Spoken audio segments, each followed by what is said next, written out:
To make a practically invisible join between two pieces of yarn, the best way to do it is the Russian join. So I'll demonstrate how to make one. With the needle selected, I'm going to thread up the yarn and carefully insert the needle into the yarn, threading it through, making sure that the needle goes through the centre of the yarn. It is slightly fiddly, but worth taking time to get the best result.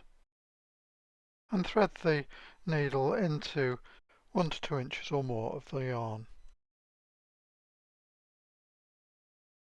Grab the loop to make sure it doesn't close and pull the needle through the yarn that has bunched up around it.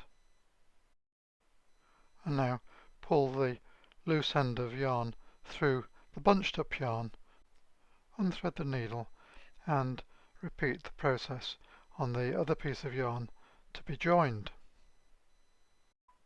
With the yarn threaded up, insert the needle into the loop so both pieces of yarn are anchored together.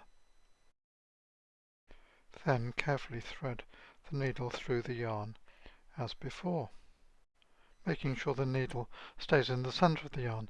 That is why the narrowest needle possible is the easiest to use. Once there are 1 to 2 inches of yarn on the needle, pull the needle through and pull the loose end of yarn through.